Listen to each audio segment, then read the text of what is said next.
기도하겠습니다. 하나님이 들으세요. 하나, 둘, 셋. 하나님이 들으세요. 네, 하나님이 들으세요. God listens. 자, 우리 친구들 원하는 게 안 되는 때가 있죠. 네, 경험해봤나요? 우리 원하는 게 있는데 안 돼서 힘들었던 친구 한번 손들어 볼까요? 예, 한이 학생. 뭐가 있어요? 우리가 꾸준히 했는데 엄마 아빠가 영화 안 보여줄 때? 아, 예. 뭔가 이유가 있을 거예요. 예, 당황스럽네요. 자, 그런데 목사님도 막 원하는데 안 되던 것이 있었어요. 생각해 보니까 목사님은 막 너무 공부가 열심히 하고 싶어서 막 열심히 했는데 항상 점수가 안 나와서 괴로웠어요. 또 뭐도 있냐면 목사님은 이렇게 축구를 너무 하고 싶은데 공이 자꾸 저를 피해요. 그래서 너무 힘들었어요. 또 목사님이 초등학교 다닐 때 반에 목사님이 좋아하는 친구가 있었는데 나 너 좋아해. 그런데 그 친구가 나는 아니야 이렇게 얘기한 적도 있어요. 우리가 원하는 게 있는데 원하는 것이 다 되는 게 아니라 안 될 때가 있죠.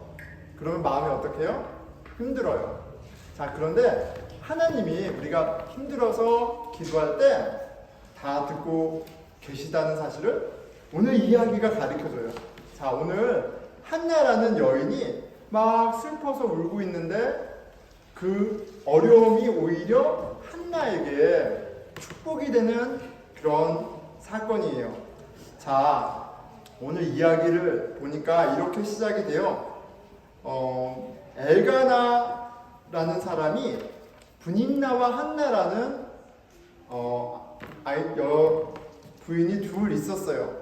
자, 그런데 한나가 아이가 없어서 너무너무 괴로워했어요. 자, 그래서 남편 엘가나가 한나한테 이렇게 얘기했어요. 엘가나가 제사를 드리는 날에는 제물의 분깃을 그의 아내 분인나와 그의 모든 자녀에게 주고 한나에게는 갑조를 주니 이는 그를 사랑함이라. 그러나 여호와께서 그에게 아이를 갖지 못하게 하시니. 한나가 아이를 너무 갖고 싶은데 갖지 못해서 너무 괴로워했어요. 그런데 그 괴로움을 남편이 알고 어떻게 했어요? 더 예뻐해주고 선물도 사주고 그랬어요.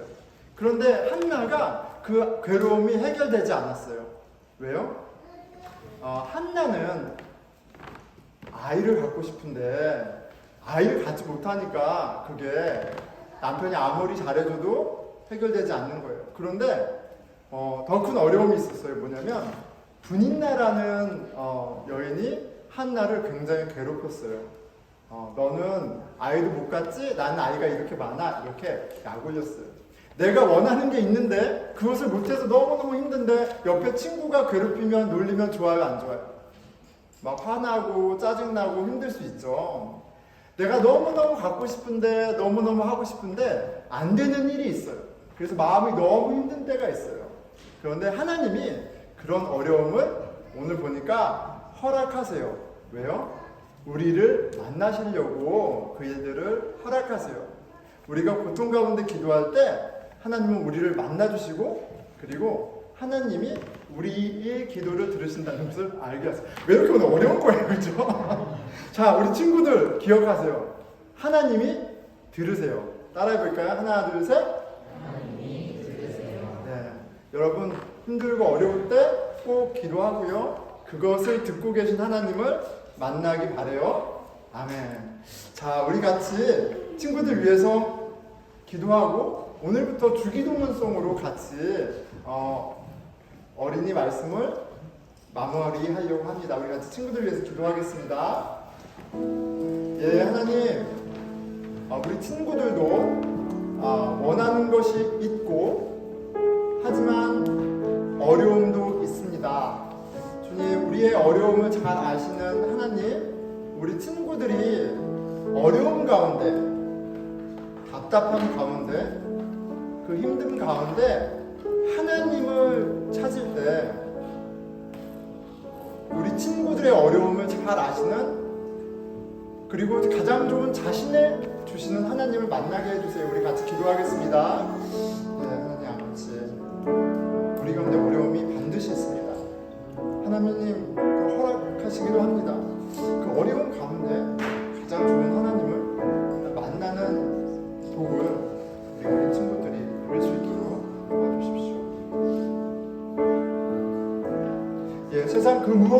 비교할 수 없는 우리의 평안이요 기쁨이 되시는 예수 그리스도를 만나는 복이 우리 늘드림 어린이와 함께 있기를 간절히 구합니다. 예수 그리스도 이름으로 기도드렸습니다. 아멘. 우리 주기도문송 같이 부르겠습니다.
고백하겠습니다. 빈손으로 왔다 빈손으로 가는 나그네 인생.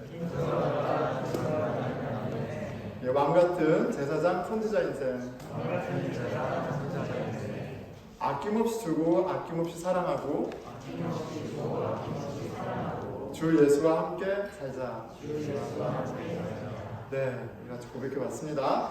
자, 지난주에 이어서 룻기를 보고 있고요. 하나님이 쓰시는 이야기라는 주제로 말씀을 전하고 있습니다.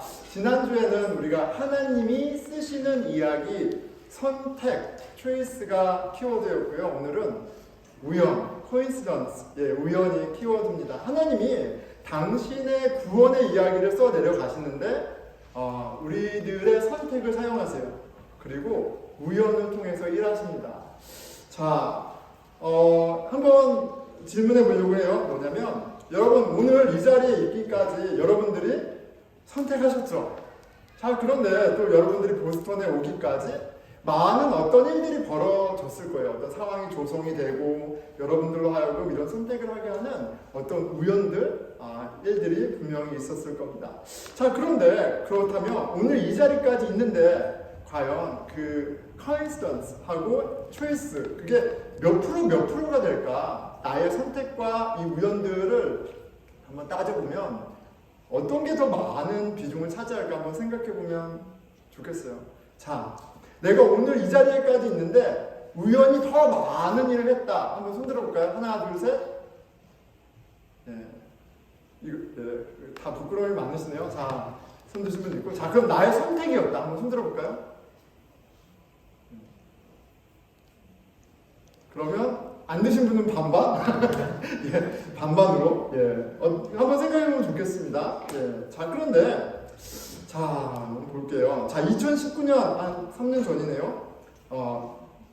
아틀란틱이라는 매거진이 있는데 거기에 재밌는 글이 하나 있었습니다. 제목은 혹시 슬라이드 있나요? 네. 자, 제목은 What I Learned About Life at My 30th College Reunion 이라는 아티클이었어요. 30년 만에 리유니언 한 거예요. 칼리지 그레이주에이트 하고 30년을 만에 만나서 이제 삶 가운데 이렇게 어떤 일이 있었는지 이렇게 이분이 저널리스트인데 이렇게 한번 정리해 본 거예요. 그런데 이분이 발견한 첫 번째 것이 뭐냐면 No one's life turns out exactly as anticipated not even for the most ardent planner. 그 누구도 그가 기대했던 대로 그대로 그런 삶을 사는 사람은 없었더라, 이런 이야기를 하고 있습니다. 아무리 계획형 인간이어도, 계획형이었던 친구여도 그대로 되는 사람은 별로 아예 없었다는 거죠. 예, 그런데 꼭 이분의 리유니언만이 아니라 우리가 10년, 20년, 30년 살고 돌아봤을 때 그 누구도 나는 내가 계획했던 대로 exactly as I planned 이런 경우는 없을 거예요. 인생은 내 마음처럼 흘러가지 않습니다. 내가 열심히 최선을 다해서 살아가며 선택하는 것과는 별개로 인생은 이렇게 내가 컨트롤할 수 있는 것이 많지 않아요. 그래서 인생은 이런 것 같아요. 뭐냐면 불확실성이 지배한다, 이렇게 얘기할 수 있을 것 같아요. Uncertainty dominates your life. 예, uncertainty가 삶을 지배합니다. 하나님을 믿는 사람이든 하나님을 믿지 않는 사람이 이건 동일하게 경험하는 사실이에요. 그래서 믿지 않는 사람은 이렇게 그런 얘기를 하죠. 예, 운칠기삼이다. 70% of luck and 30% of efforts. 예, 노력 가운데는 플랜도 포함되겠죠. 근데 내가 어떤 분야에서 성공하는데, 일을 이루는데 운이 많이 작용한다, 이런 얘기를 종종 합니다. 그리고 우리 믿는 사람들은 잠언 16장 9절의 말씀을 들을 때 고개를 끄덕이게 되죠. 사람이 마음으로 자기의 길을 계획할지라도 그의 길을 인도하시는 이는 여호와시니라. 예, 우리가 계획을 하죠. 최선을 다합니다. 그런데 하나님이 더 크신 손으로 우리 삶을 디터민 하시구나, 이런 것들을 이제 고백하고 또 고개를 끄덕이며 동의하게 됩니다. 내가 아무리 멋진 그리고 현실적인 계획을 짜도 인생은 내 마음처럼 흘러가지 않습니다. 내일 무슨 일이 어떻게 일어날지 모르는 것이 현실입니다. 여러분, 우리 예배 시작하면서 바람 불어도 괜찮아 이렇게 했지만 바람 불면 괜찮지 않습니다. 우리 바람 불면 막 흔들리죠. 바람 불면 막 흔들립니다. 그리고 눈이 오면 움츠리고요. 막 폭우가 쏟아지면 어떻게 해요? 우리는 멈춰섭니다. 그게 우리 인생의 모습이죠. 그래서 인생은 불안하고 두려운 거예요. 알 수 없는 일들이 계속 벌어지거든요. 예, 그래서 알 수 없는 내일로부터 우리를 보호하기 위해서 우리가 많은 안전장치들을 마련하기 위해서 돈도 세이브하고 저축도 하고 투자도 하고 많은 일들을 하지요. 하지만 여전히 알지 못하는 일들로 우리 삶이 좌지우지됩니다. 자, 그런데 성경은 내가 보기에는 가늠이 안 되는 불확실한 내일을 뭐라 그래요? 하나님께서, 나는 내일을 알지 못해서 불안한데, 성경은 뭐라고요? 하나님이 확실하게 주관하고 계시다. 하나님의 선한 손에 있다라고 이야기합니다. 자, 그렇기 때문에 이런 거죠. 우리가 하나님을 믿는다. 나는 하나님을 믿어요. 하나님은 이 세상을 지으셨고요. 다스리세요. 이렇게 알고 고백하는 것도 믿음이지만 궁극적으로는 뭐예요? 하나님께서 어제만이 아니라 오늘 그리고 내일도 인차르지 하고 있기 때문에 내가 내일에 대한 두려움, 염려로부터 자유로워지는 것, 그런 실제적인 경험이 실은 믿음이라고 할 수 있을 거예요. 자, 여러분, 삶은 내 선택 그리고 우연으로 만들어집니다. 그런데 엄밀하게 보면 너무나 많은 우연들이 우리 삶을 좌지우지하고 있어요. 오늘 말씀을 통해 이 우연이라는 요소가 우리를 불안하게 하고 염려하게 하는 그런 위험 요소가 아니라 사실은 하나님의 선하신 손이 일하시는 방법이다라는 것을 깨닫는 복이 있었으면 좋겠어요. 그렇다면 우연만이 아니라 우리를 힘들게 하는 많은 불확실성조차도 우리에게 두려움보다는 기대와 소망을 줄 수 있겠죠. 자, 오늘 말씀을 통해 한번 살펴보겠습니다. 자, 룻의 이야기는요, 이런 것 같아요. 삶을 지배하는 불확실성 속에서 그 현실을 극복하려고 애쓰는 한 가족의 노력, 현실적인 선택으로 시작되는 이야기입니다. 1장 1절이죠. 사사들이 치리하던 때에 그 땅에 흉년이 드니라. 유다 베들레헴의 한 사람이 그의 아내와 두 아들을 데리고 모압 지방에 가서 거류하였는데, 자, 내용을 보기 전에 배경에 대한 그 설명을 한번 짚고 넘어가겠습니다. 이야기의 배경은 사사들이 다스리던 시대예요. 그렇죠? 사사들이 치리하던 때. 자, 그리고 이 사사들이 치리하던 이 때는 사사기 21장 25절에 이렇게 정의하고 있습니다. 이렇게 디스크라이브하고 있어요. 그때 이스라엘의 왕이 없으므로 사람이 각기 자기의 소견에 오른 대로 행하였더라. 사사 시대에는 아직 이스라엘의 왕이 세워지기 전이에요. 그래서 사람들이 왕을 따르고 왕의 명령을 순종하는 그런 시대가 아니라 자기 각자 소견대로 살았대요. 자, 그런데 당시에 폴리티컬 리더 그 킹이 없었지만 이스라엘에게는 항상 왕이 있었어요. 누구예요? 야훼 하나님이에요.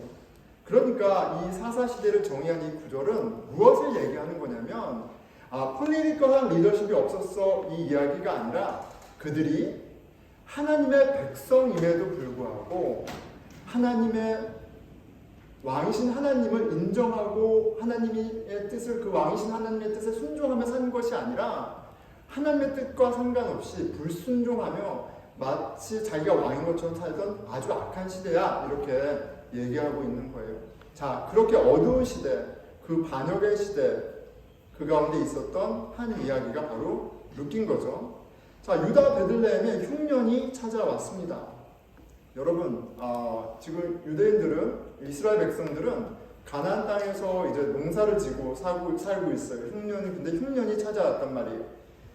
엘리멜렉이라는 사람이 아내 나오미와 두 아들을 데리고 모압 지방으로 이주를 합니다. 여러분, 흉년이 찾아오지 않았다면, 그렇죠? 흉년이 찾아오지 않았다면 이들이 이사를 가지 않았을 거예요. 흉년이 와서 이주하기로 선택한 겁니다. 물론 그들 중에는 흉년이 왔어도 하나님이 주신 땅을, 고향 땅을 지키며 산 사람들이 있죠. 하지만 흉년이 왔잖아요. 경제적인 어려움이 심하게 찾아왔단 말이에요. 초이스가 있단 말이에요. 자, 예상하지 못한 상황이 발생했고요. 그리고 거기에 대처하고 있는 거예요. 여러분, 우리가 다 그렇게 살아오면서 오늘 이 자리까지 오지 않았습니까? 어려움을 피해서 더 나은 것을 위해서 선택하면서 그 우연 가운데 불확실을 뚫고 이렇게 오지 않았습니까? 흉년이 찾아왔기 때문에 그들은 베들레헴을 떠나 암몬 지방으로 갔단 말입니다. 가족의 안전과 평안을 위한 선택이었어요. 당연히 더 나은 삶을 계획했겠죠. 그런데 그 가운데 그들에게 불행이 찾아옵니다. 곧 엘리멜렉, 남편이 죽었어요.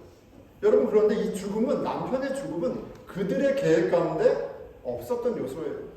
그들은 이것들을 예상하고 계획하지 않았어요. 그런데 이 불행이 찾아왔습니다. 자, 이 불행한 가운데 그들을 흔드는 이 상황 가운데 아내는, 나오미는 아들들을 모압 여인들에게 장가를 보냅니다. 여러분, 그렇죠. 이런 선택을 해야죠. 이왕 모압 지방에서 살기로 작정했다면 아들들을 빨리 출가시켜서 결혼시켜서 가정을 이루게 하는 것이 이게 베스트인 거예요. 가족의 안전과 평안을 위한 또 한 번의 선택을 하죠. 당연히 더 나은 삶을 계획하면서 했던 선택이었을 거예요. 그런데 불행이 다시 또 찾아옵니다. 10년 동안 모압 지방을 살면서 이 두 아들들을 다 잃어버려요. 두 아들들이 죽습니다. 아들들이 죽었구나 차원이 아니라 이것도 오늘 맥락에서 보면 그들이 계획했던, 예상했던 일은 아니에요.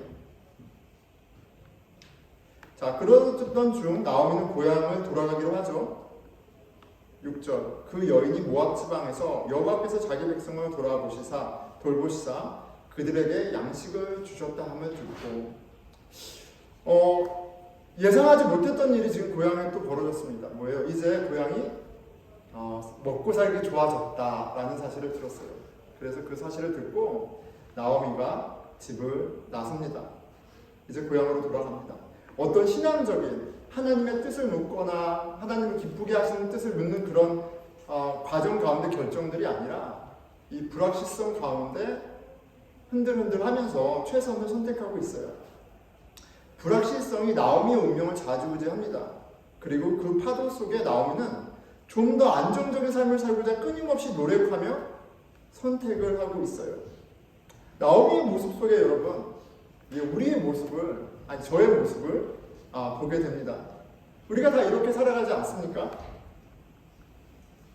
상황에 따라 상황을 판단하고 각자의 판단, 각자의 소견대로 결정을 하면서 살아가고 있지 않습니까? 그런데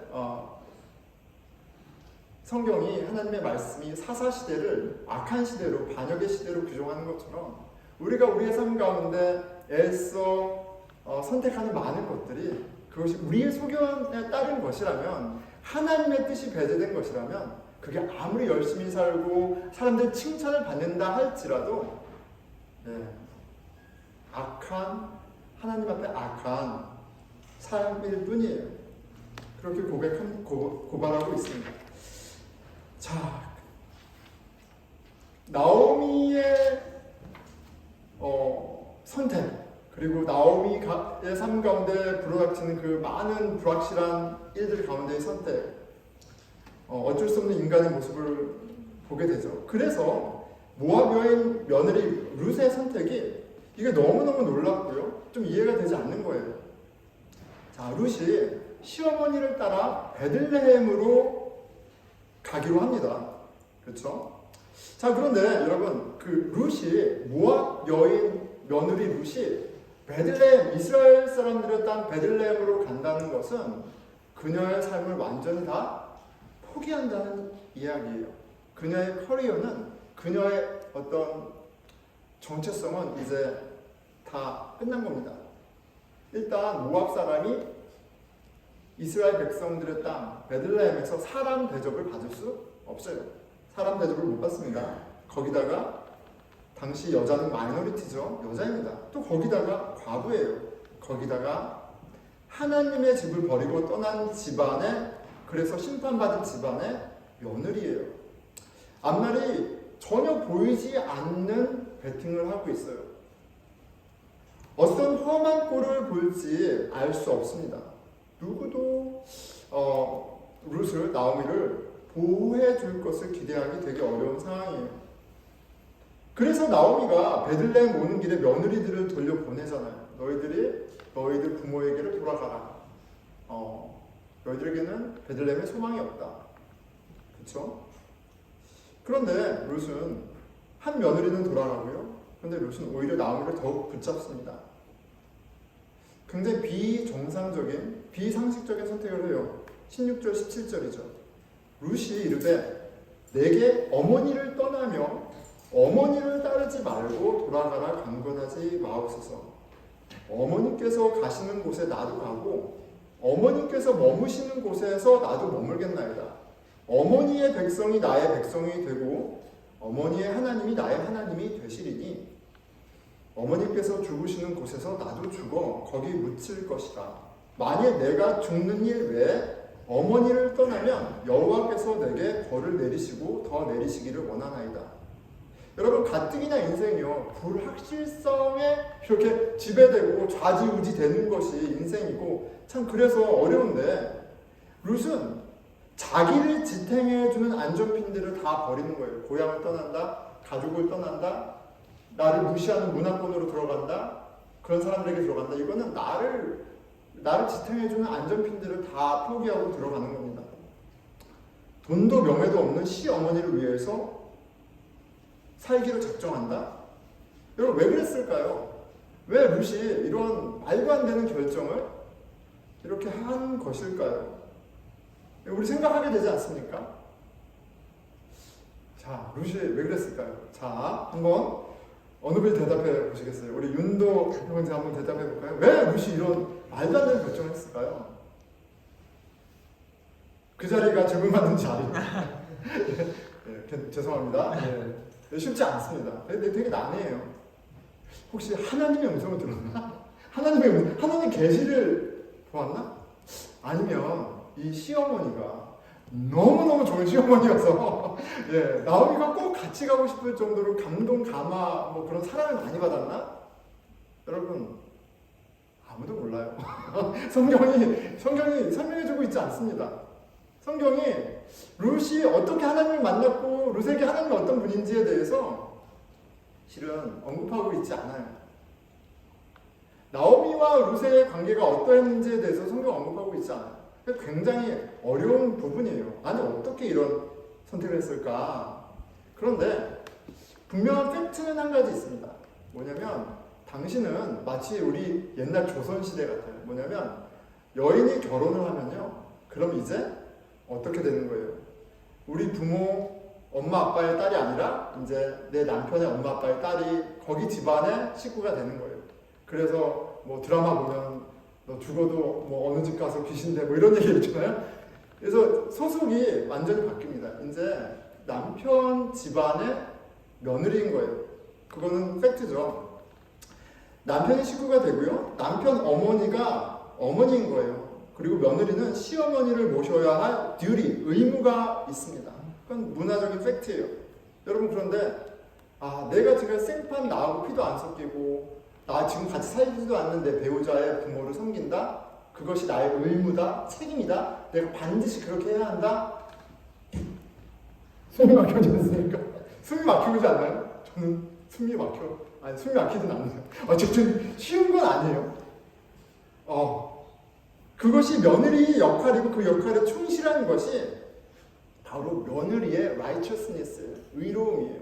자, righteousness라는 의미는 법적인 의미도 있죠. 잘못이 없는 상태를 얘기하기도 하던데 유대인들에게는 관계적인 의미예요. 자식이 자식의 역할을 할 때 그게 자식의 righteousness예요. 부모가 부모의 역할을 할 때 그게 부모의 righteousness예요. 친구가 친구로서의 역할을 할 때 그게 righteousness예요. 며느리가 며느리의 역할을 충실히 할 때 그게 며느리의 righteousness예요. 자, 룻은 자기 역할에 충실하기로 선택한 것만은 분명해요. 그게 어떤 배경에서인지 모르지만 팩트로는 그렇습니다. 시어머니에 대한 의무를 지키기로 합니다. 우리에게는 굉장히 낯설은 모습이죠. 왜요? 우리는 너무나 내가 중요하잖아요. 그리고 관계는 상대적인 거잖아요. give and take. 내가 요만큼 하고 그 친구도 요만큼 하고 서로 존중하고 나도 좋고 너도 좋아야 이게 어떻게 빌드업이 되는 거지. 내가 요만큼 했는데 얘가 조금 내 가지가 없어. 그럼 어떻게 돼요? 빠이빠이 하는 거죠. 빌드업이 되지 않습니다. 빌드업이 되지 않아요. 상호적인 거잖아요. 일방적이지 않잖아요. 부모 자식 간에도 그렇잖아요. 자, 그런데 신앙의 세계는 그렇지 않습니다. 모든 관계에 하나님이 계세요. 그래서 우리는 하나님이 요구하시는 그 역할에 충실할 의무가 있어요. 그리고 그 역할을 충실히 할 때 그것이 우리의 righteous인 거예요. righteousness고 하나님이 기뻐하시는 거예요. 내 아내가 아내 역할을 하지 못한다 할지라도 나는 하나님 앞에서 나의 역할을 하는 것이 하나님이 요구하시는 righteousness예요. 내 동생의 역할을 하지 못한다 할지라도 내가 형으로서의 역할을 하는 것이 하나님 관계 안에서 나의 몫이에요. 자, 룻은요, 그 의로움을 선택합니다. 사랑하되 섬기되 끝까지 섬기기로 작정합니다. 자, 그런데 이렇게 말하면서도 저는 막 숨이 막히거든요. 이거 어떻게 해? 그런데 우리는 하나님의 아들 예수님이 우리에게 어떻게 하셨는지, 어떤 의로움을 보여주셨는지 너무나 잘 알죠. 마치 룻의 모습에서 우리에게 없는 righteousness, 룻의 모습에서 예수 그리스도의 의로움을 보게 됩니다. 룻의 고백과 선택, 그녀의 헌신을 보면요, 예수님을 보는 것 같아요. 아버지의 뜻에 따라 사람으로 오셔서 모든 고난을 감내하시고 우리의 죄를 대신해서 십자가에서 죽으셨어요. 우리가 구원받을 만해서, 우리가 사랑받을 만해서, 우리에게 어떤 그런 부분이 있어서가 아니잖아요. 하나님의 뜻에 따라서 하나님의 사랑을 순종하신 거잖아요. 그 의무를, 아들됨을 다 완성하신 거잖아요. 그게 예수님의 의로움이잖아요. 자격 없는 우리, 배반하는 우리, 하나님을 모욕하는 우리를 사랑하시되 끝까지 사랑하신 그 하나님의 의로움이 룻을 통해서 이렇게 조명됩니다. 여러분, 우리는 내일만이 아니라 오늘 바로 예배 끝난 후, 아니 1분 후에 어떤 일이 있을지도 알지 못하죠. 불확실성, 우연, 운명이 우리 인생을 지배하고 있습니다. 하지만 우리는 매 순간 선택하고요. 그리고 하나님은 그 운명이라는 재료와 또 우리의 선택이라는 재료를 통해서 당신의 이야기를, 구원의 이야기를 이어가고 계세요. 하나님이 쓰시는 이야기에 참여하게 됩니다. 모압 여인 며느리 룻은 시어머니 나오미를 따라 베들레헴으로 가기로 선택하잖아요. 그 선택을 하고 그 선택 가운데 하나님은 또 우연으로 당신의 이야기를 써 내려가십니다. 그게 바로 오늘 본문이에요. 베들레헴으로 들어온 나오미는 어떤 모습입니까? 어깨가 축 처진 모습을 상상할 수 있어요. 나오미는 기근을 피해서 베들레헴을 떠나 모압 땅을 갔지만 떠날 때만 해도 여유가 있었어요. 남편도 살아있고 아들들도 살아있었어요. 그런데 어떻게 말해요? 더 이상 나를 나오미라 부르지 마라. 마라라 불러라. 고통이라 불러라. 내가 나갈 때는 풍족했으나 들어올 때 지금 너무 하는 심판 가운데, 고통 가운데 있다. 이렇게 얘기하죠. 살기 위해서 베들레헴으로 돌아왔지만 나오미는 굉장히 기가 죽어 있고 굉장히 이렇게 삶의 의욕이 없어 보입니다. 그런 시어머니를 위해 룻이 먼저 행동하죠. 오늘 본문 2장 2절입니다. 모압 여인 룻이 나오미에게 이르되 원하건대 내가 밭으로 가서 내가 누구에게 은혜를 입으면 그를 따라서 이삭을 주겠나이다 하니 나오미가 그에게 이르되 내 따라 갈지어다 하며. 자, 이제 추수철이어서 벼를 이렇게 추수하고 있어요. 그리고 벼가 떨어지면 이제 가난한 사람이 이삭을 줄 수 있게끔 허용했다고 그러죠. 그래서 지금 룻이 그러는 거예요. 제가 이제 나가서 누군가를 따라가서 그 사람의 은혜를 입으면 그 사람이 밭에 가서 떨어뜨린 벼를 좀 가지고 올게요. 어머니 나가도 되겠어요? 이렇게 이제 물어보는 거잖아요. 그런데 룻의 반응이 좀 시원찮죠. 저는 이 반응을 보고서 나오미가 진짜 모든 희망을 다 포기한 상태구나. 디프레션의 어떤 증상 중에 하나가 아닐까 이런 생각합니다. 뭐라고 얘기하냐면 나오미가 그에게 이르되 룻에게 이렇게 얘기해요. 내 따라 갈지어다. 이렇게 해요. 갔다 와 이렇게 얘기하는 거잖아요. 그런데 베들레헴 여기는 지금 원래 나오미의 고향이에요. 그러면 어릴 때부터 자란 친척들도 있고 누가 더 나이스하고 누가 더 이런 거 다 알 거 아니에요. 그렇죠? 그런데 마치 아무것도 케어하지 않는 것처럼 이제 나오미가 그래 갔다 와 이렇게 얘기하는 거예요. 아무런 희망이 없어요. 여러분 그 며느리 모압 여인 룻이 이제 어머니를 봉양한다고 이렇게 나서지만 나오미가 그것을 막 감사하고 고마워할 만한 그런 여력이 없어요. 지난주에 설명드렸잖아요. 모압 여인 며느리 룻이 나오미의 동네를 왔다 갔다 하는 것은 마치 나오미의 치부가 살아서 움직이는 거예요. 사람들이 조롱할 거리를 리마인더가 되는 거죠. 저기 봐! 저 모압 여자가 바로 나오미 며느리잖아. 고향을 떠나서 자기 잘 먹고 잘 살겠다고 떠났다가 남편 잃고 아들들 다 잃고 모압 여자를 며느리로 데리고 왔잖아. 아이고 망측해라. 그런 소리 듣기 딱 좋은 그림인 거예요. 전혀 룻에게 호의적인 환경이 아니고요. 나오미마저도 막 어프리시에이트하고 야 너가 그런 헌신을 해 너무 고마워 이런 게 전혀 아니에요. 그냥 죽지 못해 사는 그런 분위기로 보여집니다. 그런데 이런 모든 절망적인 상황 가운데에서도 주관하는 분이 계시죠. 진짜 소망이 하나도 안 보이는 칠흑 같은 어둠인데 하나님이 일하고 계세요. 룻의 인생 가운데 일하고 계십니다. 짠! 오늘 보면 등장하시죠. 우연이라는 옷을 입고 찾아오세요. 불확실성은 우리를 두렵게 하고 염려하게 하는 것이지만 하나님이 없다면 하지만 하나님을 믿는다면 이 불확실성은 하나님이 일하시는 우연으로 우리에게 무한한 가능성으로 찾아옵니다. 어쨌든 우연이라는 옷을 입고 찾아보셨어요.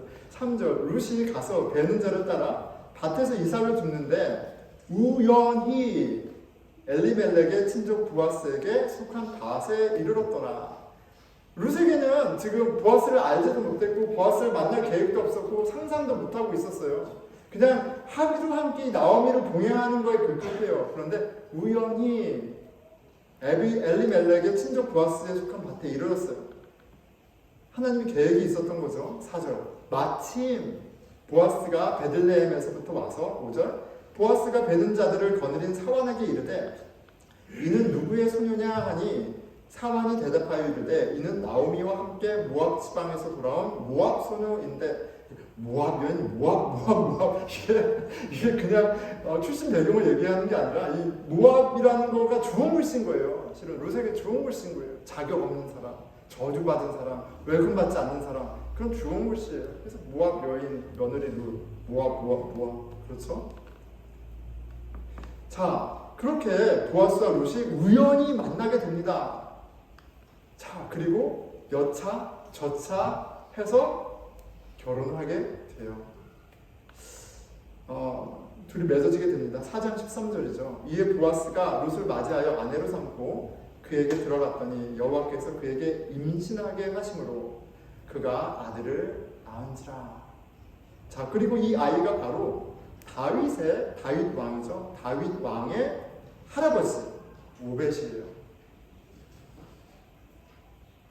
하나님께서 여러분 다윗을 통해서 이스라엘의 왕조를 여시는 거잖아요. 물론 사울이 있었지만 패역했죠.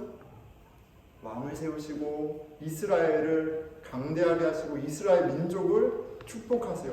그래서 그 이후로 이스라엘 사람들은 다윗의 자손을 앙망했잖아요. 다윗과 같은 왕, 다윗의 자손으로 와서 다윗과 같은 왕으로 다윗과 같은 나라를 세울 왕을 고대했단 말이에요. 그만큼 대단한 왕 다윗이 바로 룻의 증손자입니다. 자 그런데 그것만이 아니죠. 예수님께서 다윗의 자손으로 오셨어요. 그래서 다윗의 자손으로 온 예수님을 통해 우리가 구원받았잖아요. 우리가 큰 은혜를 입었습니다. 그런데 그 은혜가 우리가 알지도 못하는 많은 하나님의 섭리 가운데 그리고 오늘 반짝반짝 빛나는 룻의 선택을 통해서 응하여진 거예요. 하나님은 당신의 구원 역사를 쓰시는데요. 우리의 선택을 사용하시고 당신의 많은 우연으로 우리의 이야기들을 만들어 가십니다. 우리는 그 선택을 통해서 그게 하나님이 보시기에 좋은 선택일 때도 있고 그렇지 않은 선택일 때도 있는데 하나님은 그걸 다 쓰셔가지고 그런 당신의 이야기를 이루어 가세요. 저는 이 룻기에 참 가장 놀라운 그 면은 나오미는 정말 신앙이 없거든요. 제가 보면 볼수록 신앙이 없어요. 믿음이 없어요. 그냥 바람 부는 대로 막 이렇게 흔들리고 그 가운데 어떻게든 피델이 나타나려고 하는 그냥 인간적인 모습뿐이 없어요. 그리고 하나님을 배신했기 때문에 심지어 남편도 잃었고 아들들도 잃었어요. 심판받은 여자예요. 그런데 자격 없는 나오미의 운명이 룻의 의로운 선택을 통해 뒤집어집니다. 룻을 통해 나오미가 축복을 받아요. 이스라엘 백성, 우리 그리고 죄인인 나오미도 축복을 받아요.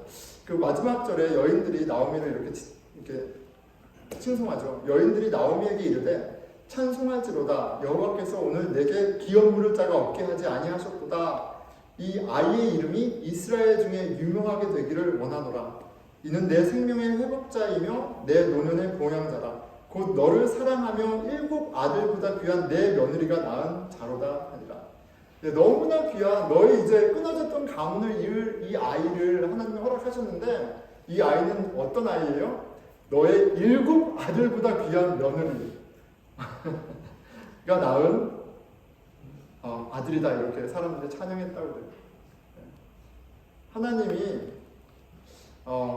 이 여인을 모압 여인 과부 룻을 영화롭게 영광되게 하십니다. 그런데 거기에는 그녀가 한 우리가 이해할 수 없는 의로운 선택이 사용되었어요. 자, 말씀을 맺겠습니다. 여러분, 우리가 우연 가운데 살아가요. 그리고 그 가운데 우리는 선택을 합니다. 근데 어떤 선택을 하면서 살아가는지 좀 생각해 보면 좋겠어요. 하나님을 생각하면서 내가 좀 손해보지만, 내가 좀 이렇게 땡기지 않지만, 불편하지만 하는 선택들이 있나요? 아니면 나만을 위한 선택이 있나요? 근데 그 선택을 통해서 하나님이 써 가신다니까요. 예, 우리의 삶이 만들어집니다. 이렇게 이제 저는 이제 선택 이렇게 하면서 말씀을 준비하다 보니까 지난 주일에 저희 아내를 선택한 그때, 그리고 아내도 저를 선택해 줬죠. 너무너무 잘한 선택이다 이렇게 했는데 이렇게 준비하다 보니까 제가 선택하지 않은 그날도 떠오르더라고요. 예, 내가 그때 선택을 했더라면 또 다른 이야기가 써졌겠지 하는 게 또 생각이 났어요. 뭐냐면 제가 고등칼리지 때 설교 때 몇 번 얘기한 것 같은 다시 이야기하면 고등칼리지 다닐 때 우연한 만남 가운데 혼자 사랑에 빠지는 일이 종종 있었습니다. 종종 있었는데 여러분 남자들이 그래요. 제가 그렇습니다. 종종 있었는데 제가 이제 가서 저희는 크리스천 학교였기 때문에 채플이 있었는데 채플에 앉았는데 제 앞에 옆에 항상 똑같은 여학생이 앉았어요. 멜리사라는 친구였어요. 나중에 알고 보니까 친구가 앉아 있었는데 너무 귀여운 거예요. 이 스페니쉬 친구인데 너무 귀엽고 아담하고 이렇게 그런 거예요. 그래서 이제 너무 예쁘다 그런 건 가질 수 있잖아요. 근데 새로운 학기가 시작됐어요. 그런데 클래스에 갔는데 그 친구가 들어오는 거예요. 이건 운명이에요. 운명. 예, 우연이지만 운명인 거죠. 그래서 제가 마음을 먹었어요. 내가 고백해야겠다. 그래서 영어도 잘 못하는데 내가 그날 첫 수업이었는데 기다렸어요. 그래서 좀 얘기 좀 하자. 카페테리아에 가서 앉아서 제가 얘기했어요. You are attractive to me. 이렇게 딱 얘기했어요. 제가 이제 영어가 짧다 보니까 제가 그렇게 얘기해서 어떻게 좀 마음을 표현해야 되니까 You are attractive to me. 그랬더니 여자애가 막 웃더라고요. 그리고 나 이제 너무 고마운데 남자친구랑 헤어진 지 얼마 안 돼서 지금 누구를 그렇게 굉장히 크리스찬이니까 이렇게 상처 안 주면서 얘기하더라고요. 그리고 그 학기 내내 그 친구가 저를 피해 다녔어요. 계속 피해 다녔어요. 그리고 이상한 에이시안입니다. 피해 다녔는데 근데 제가 같은 매주 하면서 제 레퓨테이션이 올라갔어요. 얘가 좀 영어를 좀 이상하긴 하지만 나쁜 애가 아니다. 이런 레퓨테이션이 올라갔어요. 그래서 한 세 학기쯤 됐을 때 그 친구가 저에게 전화번호를 주는 거예요. 너 나 좋아해? 자, 전화번호 딱 연락해 딱 줬어요. 근데 전화번호를 받고 고민에 빠졌어요. 내가 멜리사와 결혼할 수 있을까? 내가 멜리사와 결혼할 수 있을까? 예. 왜냐면 저한테 이제 사귐이라는 것은 그냥 그런 차원이 아니거든요. 그런데 그 질문을 하니까 근데 전화를 못 하겠더라고요. 그래서 혼자 이렇게 소설 쓰고 끝난 그런 기억이 이제 납니다. 관계는 이 정도로 끝내야겠다. 혼자 이제 이렇게 하고 끝났습니다. 아무 일도 벌어지지 않았어요. 여러분, 우연한 하나님이 인생 가운데 굉장히 많은 우연을 허락하세요. 많은 만남들을 허락하고요. 우리는 그 가운데 많은 선택들을 우리가 합니다. 그런데 우리가 그냥 막연히 선택하는 게 아니라 우리 나름대로의 기준을 갖고 선택을 하고요. 그리고 그 선택에 대한 대가가, 열매가 항상 있어요. 하나님은 우리 인생 속에서 일하세요. 예, 일하십니다. 우연이라는 옷을 입고 찾아오세요. 우리는 그 만남 가운데 선택을 합니다. 그렇게 하나님은 이야기를 써가고 계세요. 우리의 선택을 사용하세요. 우리의 못난 선택과 우리의 아름다운 선택을 모두 사용하십니다. 자, 그런데 질문은 우리가 룻의 선택을 받잖아요. 나오미의 험난한 선택을 받잖아요. 우리가 우리의 선택들을 돌아보잖아요. 우리는 어떤 선택을 하기 원하고 어떤 재료로 하나님의 이야기에 참여하기 원하시냐는 말씀이에요. 자, 저는 여러분 우리 모두 룻과 같이 선택합시다! 라고 말하고 싶지 않아요. 왜냐면 제가 못하겠어요. 저는 그렇게 못하겠어요. 저는 룻의 사랑이 저와 너무 어울리지 않아요. 저는 못하겠어요. 그렇게. 예, 죄송합니다. 저는 못하겠어요. 그런데 여러분, 예수님이 우리한테 얘기하시잖아요. 원수를 사랑해라. 내가 너희를 사랑한 것 같이 사랑하라. 그 선택을 하라고 명령하세요. 그런데 저는 그것도 지금 저와 너무 어울리지 않아서 감당할 수 없어서 저도 못하겠고 여러분들한테도 원수를 사랑하라고 말하지도 못하겠어요. 우리가 할 수 있는 사랑이 아닙니다. 우리가 무슨 계시를 보고 무슨 감동, 사람이 사이가 좋았다고 누구에게 하는 건요 한계가 있어요. 우린 지칩니다. 우리는 본전 생각을 항상 해요. 아무리 나한테 잘해줬어도 그 본전 생각을 다 한단 말이에요. 어떻게 루처럼 사랑하고 섬길 수 있어요?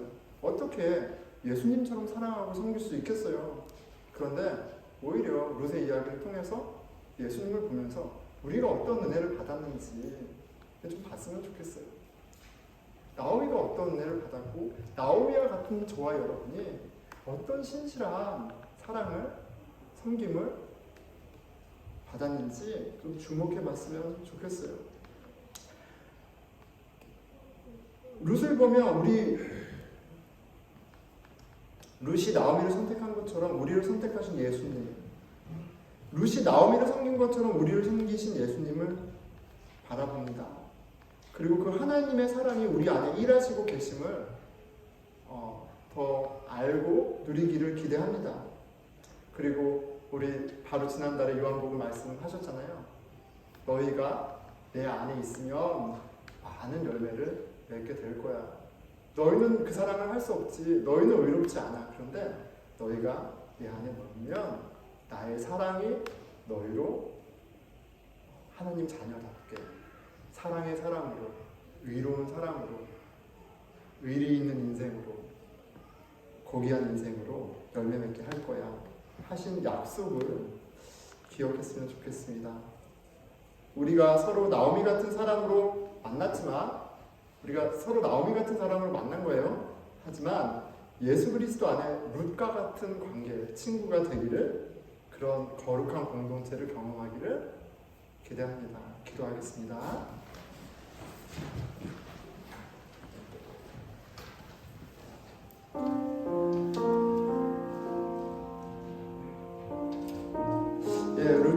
룻의 선택을 보면 볼수록 이 짧은 이야기가 너무 해피엔딩이어서 주목해서 보기 힘든데 룻의 선택을 보면 볼수록, 그리고 그 선택을 하나님이 귀하게 쓰시는 것을 보면 볼수록 하나님의 은혜가 참 놀랍습니다. 또 부끄러워지죠. 나는 얼마나 의리 있는 남편인가, 또 아내인가, 아들인가, 또 부모인가. 나는 그렇게 하나님이 허락하신 우연이지만 필연인 이 귀한 관계를 얼마나 소중하게 여기며 하나님께 순종하는가. 참 부끄럽습니다. 주님, 감사하고 부끄럽고, 그럼에도 불구하고 룻과 같이 우리를 사랑하시는 주님 바라보기 원합니다. 우리 각자 기도하겠습니다. 하나님 아버지,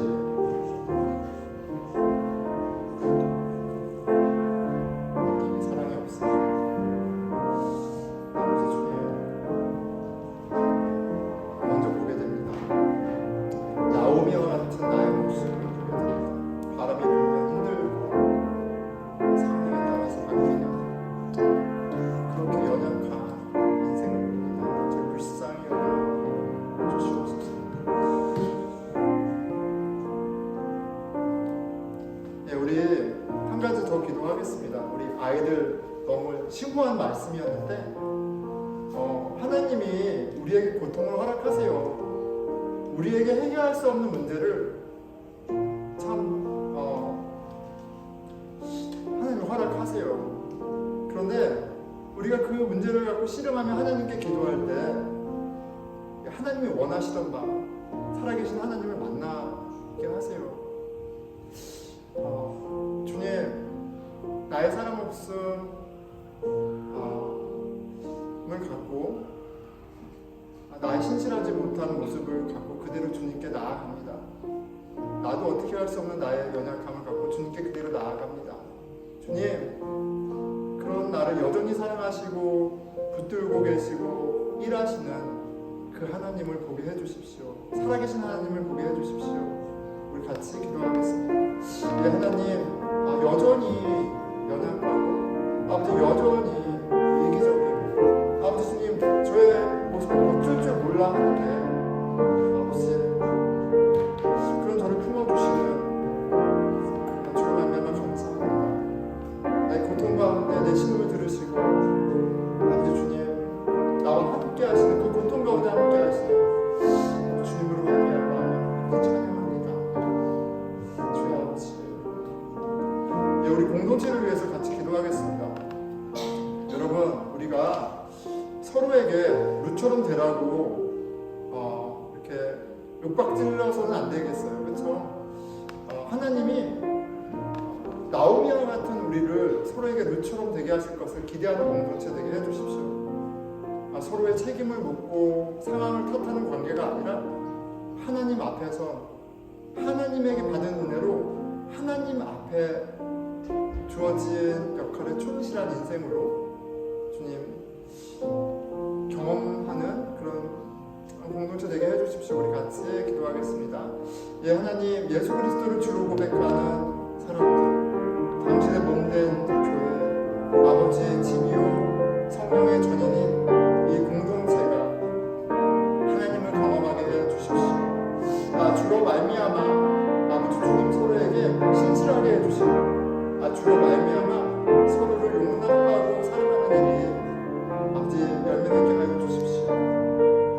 저희의 연약함을 계속해서 고백하게 하시고 저를 온전케 하시는 주님이 계속해서 경험되게 해주십시오. 예수 그리스도 이름으로 기도드렸습니다. 다 함께 일어나셔서